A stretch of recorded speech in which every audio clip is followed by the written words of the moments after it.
है।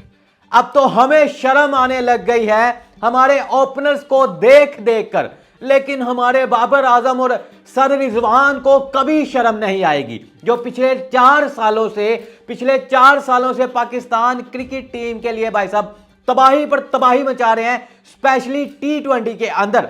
एक बार फिर से उन्होंने बता दिया कि हमारे होते हुए पाकिस्तान क्रिकेट टीम T20 में बेहतर कर जाए, इस चीज को आप कभी ना सोचना।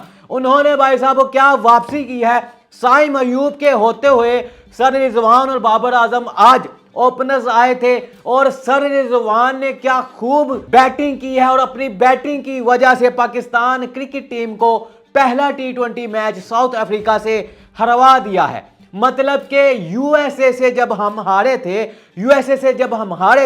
इंडिया से जब हम हारे थे, 120 बॉलों पर 120 नहीं हो पाए थे, यूएसए से हम T20 वर्ल्ड कप में हार गए थे। उसके बाद से लगा था कि शायद अब बाबर आजम और रिजवान समझ जाएंगे कि T20 उनके बस की बात नहीं है, और कुछ नहीं तो शायद अपना ये ओपनर वाला जो उनके अंदर एक चुलमुल करता कीड़ा है वो मर जाएगा। लेकिन नहीं भाई साहब, आज जब वो ओपनिंग करने आए हैं पूरी दुनिया हैरान हो गई थी। स्पेशली पाकिस्तान क्रिकेट टीम वाले सोच रहे थे कि आखिर भाई साहब इनके पास इतना हौसला आता कैसे है, ऐसी बेशर्मी ये लाते कहां से है।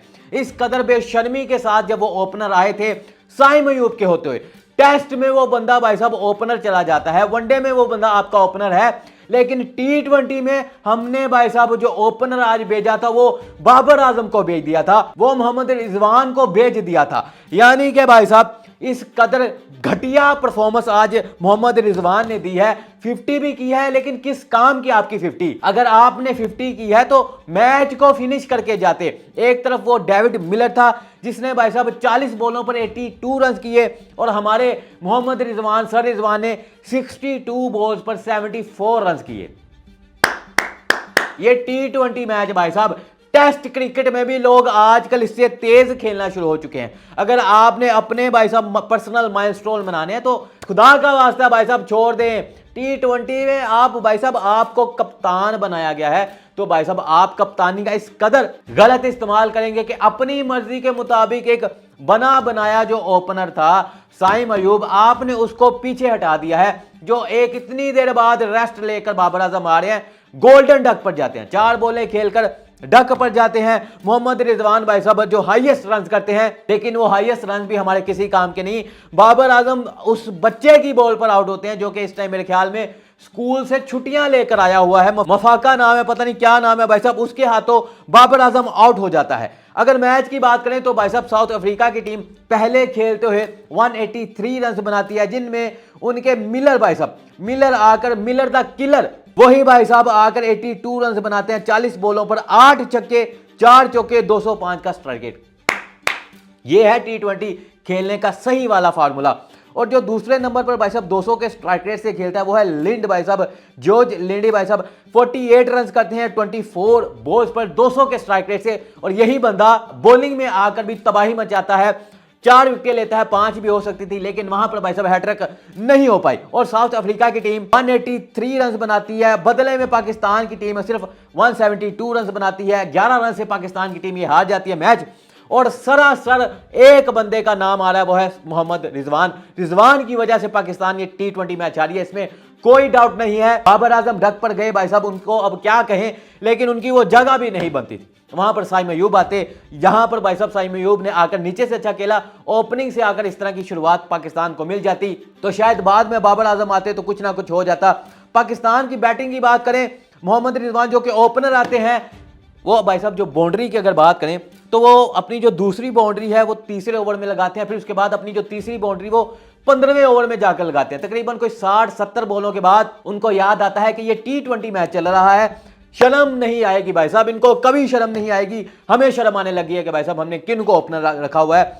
74 रन करते हैं, 3 छक्के 5 चौके 119 का स्ट्राइक रेट। सदके भाई साहब बाबर आजम डक पर जाते हैं, 4 बॉलें खेलकर पता नहीं वो किस दुनिया में गुम है। साइम अयूब 31 रन करते हैं 15 बॉलों पर।